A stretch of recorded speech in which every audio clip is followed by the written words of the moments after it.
So I was nervous with my presentation, so I thought I would put some jokes up there. And so last night when I'm making this, instead of actually working on the presentation, I was Googling funny cow pictures. And my wife goes, I thought you were supposed to be working on your presentation. This is my work. I'm doing this. So what does your neighbor think? Like he hasn't already told you, I thought that was a funny thing. Like they didn't put the brackets, I did. But who doesn't know what their neighbor thinks? I mean, you try to do anything and your neighbor's going to tell you what you're doing wrong and what he's doing right. All my secrets are coming out. I've got an engineering degree. My best friend is a grain farmer. And he's always giving me minute-by-minute updates. Whenever his yields are really good, I'm getting text messages, bushels an acre, bushels an acre. And when things are going bad, he's just dead silent. So my goal is to try to be honest and not just, tell you all the successes and not talk about some of the stuff that very rarely in ranching do things ever go wrong. But this fall, thanks for someone laughing. It's like every year something goes wrong. This fall was my hardest years, and I've only been doing it for 3 years, but this was a real kick in the pants this year. We had a lot of stuff that's, like should be 1 in 10 years. That stuff that would happen. Everything just seemed to happen this year, and it's kind of just the way it goes with ranching. So I'm 31 years old. I started 3 years ago when I was 28. And the way that I started was doing direct market beef. So I just sell beef in different packages, from a little shoe box, like a 10-pound package, up to a whole animal directly to customers. So we live in Black Diamond, which is about half an hour from Calgary. So that's kind of our market, is that urban area. So this year we're building up our herd, 48 animals. It's just slaughter animals. Those aren't cows. I'm not, based on being a little cautious and lack of finances, I'm not just jumping straight into buying a cow herd. We'll talk about that in a little bit. I quit my engineering job on Monday, actually. So I hope that was a good decision. They paid me for the day for coming in, and I was like thinking how much money I made for one day. I'm like, geez, that's probably more than I made on a whole cow this year. So we'll see what happens. I've been working there for a couple of years. Spend an hour each way driving back and forth to work, so 2 hours a day. They give you an hour lunch break. What do you do? For an hour in the city every day, and 8 hours working. So I was going 11 hours a day, sitting in a cubicle and working on an office gut, and I said, the heck with that, I want to be a rancher. So jumped ship, and I'm helping on the family ranch. We've got 200 cows, and I'm trying to actually distance myself from that and move on to my own thing. So this hopefully will be a transition to me being a rancher instead of just being a unpaid helper. So the way that they brought me up here was through the Cattlemen Young Leaders program. There are a lot of young people here. You don't have to be that young to be a part of it. It's anyone under 35. So if anyone that's involved in the cattle industry at all, I thought being the Cattlemen Young Leaders program, it would be a bunch of young cowboys that would be in this thing. But last year, I think there were more women than men in the program. There's veterinarians, graduate students, chemical salespeople, seed salespeople, people that work with equipment companies. So there's lots of different things. We've got another young leader. Brittany is here. She's a veterinarian. And her mentor is Brian, that was the first speaker on economics today. So it's a really good program. It's a 10-month mentorship. You're paired with a mentor. You get a $2,000 learning budget. So if you want to take a course or travel to see your mentor or go to a seminar. And then there's a bunch of different events you go to where you have training. I'm not one to normally plug companies, but this program to me is a really special program that they're doing to help young people in the cattle business. And so we've got, I'm just going to mention them because the program is so awesome, and I'm so thankful to these guys for supporting us. The Canadian Cattlemen Association, MNP, UFA, ALMA, and Cargill are the foundation partners, and our gold sponsors are FCC and New Holland. Okay, so my goal is to be a real rancher one day, to be a Tau boy, as my 2-year-old Henry calls it. This is my son Henry here, my fat little pony, and my wife and some of our cows there. This is what I want to do in my mind when I say I want to be a rancher. It doesn't always involve waking up at 5 in the morning like I did this morning to go haul cows before I got here, or working on paperwork. No one wants to enter all their finances in, but there's a lot of other stuff that goes along with it. But this is what inspires me. Is I want to be outside. I love animals. I want to work with animals. I want my kids to grow up on a ranch like I did. I want to spend my time with my family instead of away in an office. So challenges. High cattle prices. That's funny to write as a challenge. I know that everyone here is probably really happy with high cattle prices, but for someone that's a new entrant into the business, when you're looking at buying bred cows and bred heifers at record high prices, that's not really the ideal situation. And for me, when I'm selling them direct market, I'm not selling them back onto the cattle market. So although it does affect my prices, it's not the be all and end all. So just because I paid a lot of money for a cow doesn't mean I'm going to sell it for a lot of money. High land prices, another thing that's really good if you're established and have land, and it's not a great thing if you don't have land like me. So that was a great presentation we just had about leasing, addressed both of those kind of issues. I don't have a ranch to take over. I am a third generation rancher, but my grandfather started the ranch. He gave it equally to all 7 of his sons, and I am one of 4 children of my dad, so I've got a quarter of a 7th, which is a 28th of a ranch, which is not enough to be a rancher. So I have to, and I mean, it's not a sob story. I don't have a ranch to someone to hand me the keys to, but it makes it more difficult that I can't, the transition, I can't say to my dad, because he's a paid manager of the ranch. He doesn't own the animals. I can't say, well, let me buy some of the herd and let me buy some of the land. I have to sort of do it separate from the ranch on my own. So it's a different challenge, one's personal to me. Crazy family. I'm probably not the only person in the world that has a crazy family. I actually like some of my family, and so that's why I don't want to go into business with them, is because I'd like to continue to be able to get along with them at holidays. My presentation has a bunch of funny cow stuff, cow cartoons. If you can't read it, it says, have you heard about mad cow disease that's going around? Yeah, it makes you glad you're a penguin, doesn't it? Okay, so what I do in response to my challenges, my personal challenges. So I have a grass-fed beef business. I buy cattle in the spring. I graze them all summer on grass, and then I butcher them in the fall. That's my low-cost solution. So I can produce beef without having huge inputs, and especially for me, so grass-fed cattle, you generally butcher them around 24 months of age. 24 to 30 months of age. So to buy a bred heifer, the return on that would be almost 3 years before I would get any money back on that at all. So that's a huge gap for someone to get funding for. I sat at the AFSC table, and I'm trying to work my way in, so they'll give me a loan without any sort of assets to go against it. Then the family ranch is a cow-calf ranch. Like we said, we sell calves in the fall, and we keep our own replacements. So I've been really heavily involved in the family ranch until about the middle of this summer, when I realized that if I wanted to actually have my own ranch, I'd have to stop volunteering for my dad and start working on my own business. But we've done a ton of stuff in the 3 years that I've been involved with it, and it's not just me. I won't take credit for it all, but being the young person that's wanting to push and try new things and is not happy with the status quo. We've been able to do a lot of different stuff. So we changed our calving. We used to start calving in March, and now we start calving in mid-April. We went from 10% calf loss to 2.7% this year. Not a lot of people will tell you how many calves they lose unless it's a good number. To me, 2.7% is a good number for us, especially compared to where we came from. But when I was learning, I was asking people, well, how many calves did you lose last year? And I didn't realize that's like a taboo question, like asking someone how much money's in their bank account.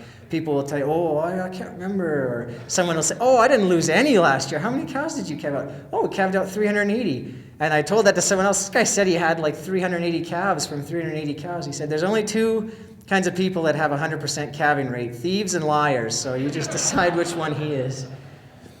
Another thing we did was started bale grazing. Now, according to Grant's graph, that's not the best thing to do. However, I'm being honest, and we're not the best. We are improving, and that's all you can really hope to do. What we were doing before was rolling out bales every day, and that was really hard on our equipment. Bale grazing is, I think I have another picture about that later. So it helped us a lot, and we've had success with that. In order to bale graze, we had to put winter water systems. We didn't have any kind of winter water systems outside of the feedlot. So with Growing Forward grants, we were able to put some winter water, remote pasture water systems that worked really well for us.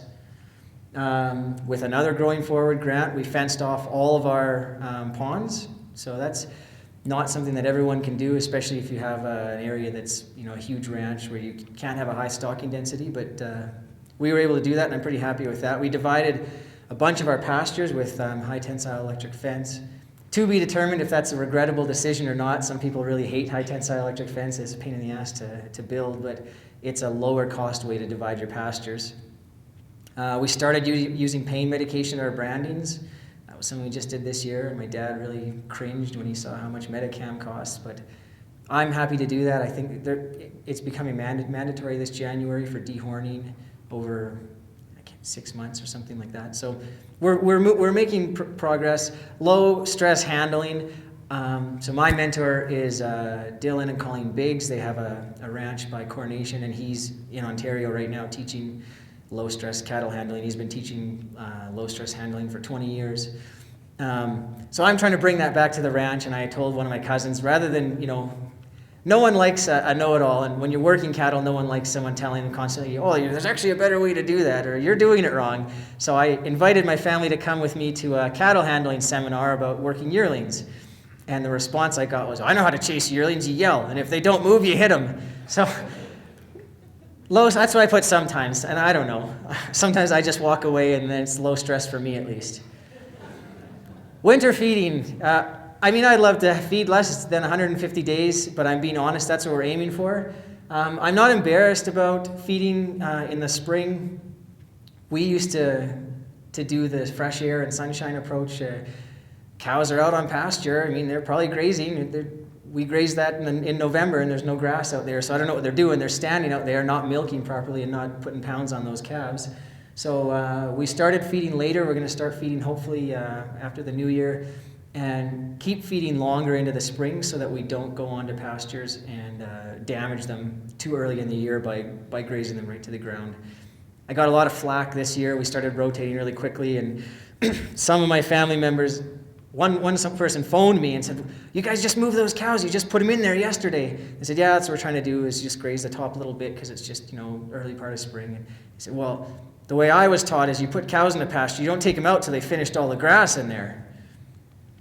So stockpiled forage, that's what we started doing in the fall, and thanks to Grant's graphs, I guess we're doing the second worst and the worst things other than rolling bales out. But it's working for us, and it's better than rolling bales out, so it is good.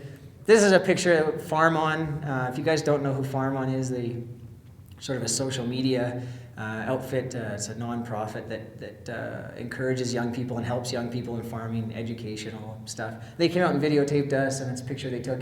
So this is how we feed cows in the winter. My son, my dad, and I would go for a walk, and it's a lot more fun and a lot lower stress than one person getting in a tractor by themselves. Summer grazing, we started, like I said, cross-fenced a ton of pastures. Our largest paddock went from 320 acres, and now our largest one is 66 acres. So the next step is to put temporary electric fence in those pastures and strip graze them. That's something we'll hope for next year. Our shortest rotation this year was 1 day, and our longest rotation was 7 days, so that's a huge improvement over what we were doing before. We've seen big increases in gains, so we moved, like I said, we moved our calving back a month, and we were able to, our steers at the same time last year, they were only 10 pounds heavier, and obviously if they're a month younger, that has to do with what we were feeding them, so we've had really good gains. The condition on the cows in the fall last year, when we preg tested, we split our cows into thin ones that we were going to top up before winter, and that group was a lot smaller this year. The yield on the fields, it was a dry summer, as everyone knows, and we were able to come back 2 and 3 times on different pastures because we just grazed them really lightly. I read a thing in the Canadian Cattleman magazine this summer that said if you graze the top 25% or less, you'll have a 40% increase in yield. And if you graze more than 50% of that grass, you'll have a 60% decrease in yield. So 60% decrease and 40% increase, you add those together, that's 100%. So that's double what you can get by just grazing properly. So we've definitely seen that, and that's at least one of Grant's slides has helped me. It was that forage and grazing is good for the bottom line, so doing something right. So what excites me? I like trying new stuff. I'm young, I'm kind of an experimenter. I like to do different stuff. We swath grazed a hayfield a couple of years ago just to see a small piece of a hayfield, 40 acres, just to see how it worked, and it was interesting to try. Grazing management, all these presentations were interesting. Grant's was really, really interesting to me because I like grazing management. I think being someone who has a science background, grazing management, I like that you can have a bit of a scientific approach, counting the leaves.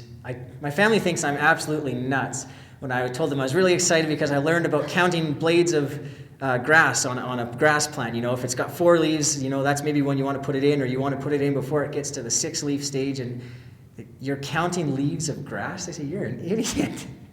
Low-stress cattle handling, training animals. I never thought I was an animal person, but it turns out I spend a lot of time with animals, so I must be some kind of animal person.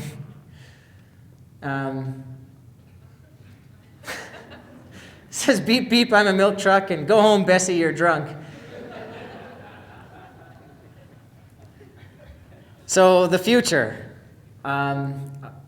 I'm going to have to move to if I want to buy land, I don't want to lease land forever. I think leasing is a good thing to do, but I do want to own at least some land, the land that I live on maybe, or something like that.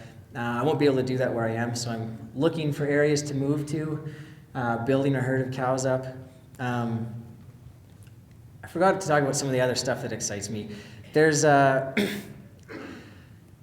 lot of opportunity, and you can do a lot of stuff, and I can't remember which one of the presenters was talking about people saying someone says you can do it, and then right behind him there's someone that someone says you can't, and right behind him there's someone that says that he has done it. And there's a great quote that I like from Henry Ford, and it's whether you think you can or you can't, you're right. Meaning that if you think you can do it, you're right, and if you think you can't do it, well, you're right too. I went to a grazing school this summer, and Jim Garish, if anyone knows who he is, he said, most people set their stocking rates on their ranches for their summer grazing so that they'll be out of grass when summer's over, which makes sense. And I thought, yeah, okay, that makes sense. And he said, if you do that, and your goal is to feed less hay or feed less anything in the winter, you're never going to do that. If you set your grazing for your winter grazing so that you run out of grass when winter's over, when summer starts and it starts to regrow again, then you're going to be able to move towards that target. That's really exciting to me. I thought, yeah, that's a great idea. We should obviously not do it all in one go, but try to extend our grazing season. I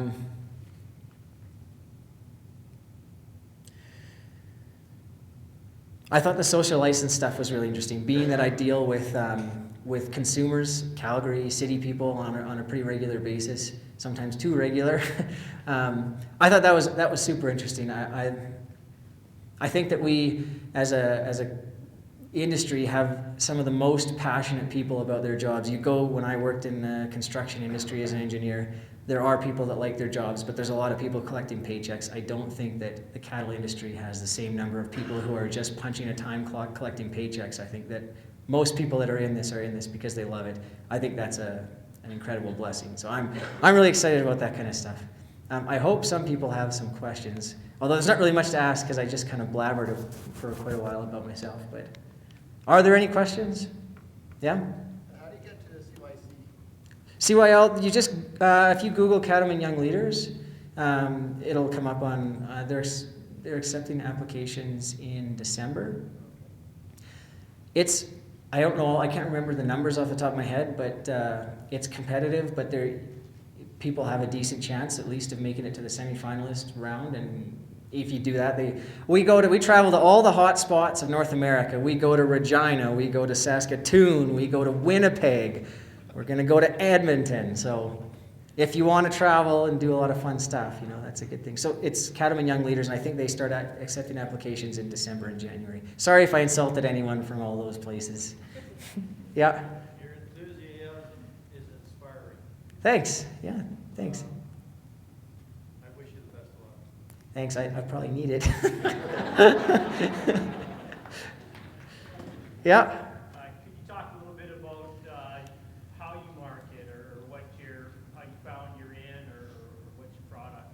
My first year, I just posted on Facebook, and I sold enough there, word of mouth. I sold to everyone I met, basically. there's a big demand. People, the social license, people are distrustful of big agriculture and big companies in general. So people are, the most common thing I hear is, I was looking for a place to buy beef straight from the farmer. We are loved as farmers. People like us, they want to support us, and there's a big market for that. So I mean, the other thing I've done is I've been to farmers markets, which is okay as a startup. I don't think farmers markets in the long run are a good idea. If I mark my product up 20% from what I would sell a quarter of beef for, and then I go and sell it at a farmer's market, I sell $1,000 of stuff on a day. I make $200. I pay $80 in marketing fees. I have $25 in other consumables. You know, I spent a 9-hour day for $90, and you have a really offset inventory. I wouldn't recommend farmers markets in the long run. A good website goes a long way. That's what I'm banking on right now, hopefully. What is your website? grazedright.com. For people that, so I don't sell, like maybe I'll talk a little bit about what I sell. So I sell grass-fed beef. I buy my cattle, so I don't guarantee they've never had a drop of grain. I don't think that grain is cyanide to cattle. I don't think that if they've had a pail of grain a day as yearlings, that makes their meat unconsumable. So I'm trying to be a balanced producer that's not riding the wave of fear, but I am addressing those concerns. I don't sell antibiotic-free beef. My beef doesn't have antibiotics in it because I've used the withdrawal periods. But if an animal is sick, I treat it with antibiotics. I don't prophylactically treat them with antibiotics. I just treat it on a sick basis. Most people are happy with that. Most consumers are not looking for a totally extreme product. Most people are just looking for something trustworthy. That's what they're looking for. Any other questions? Who butchers for you? Oh, definitely. You can't do it yourself. You have to get it done at a provincially inspected facility to make it legal for sale. So there's a bunch of small butchers you can get it done at. Butchering is the worst part of direct marketing because every butcher is different. This year I got hosed because I went to a new butcher and everything was great, and then I started getting the beef back, and my yields on the carcasses were 4% smaller than I thought they were. So instead of getting a 56% yield, I was getting a 52% yield, which equated to, I think it's like 40 pounds of meat in the box. And that 40 pounds was like my margin, or 80% of my margin. So this year, I'm hardly going to make any money on that, just because I switched butchers. So butchering is a difficult thing. Okay, well, thank you very much for having me. Appreciate it.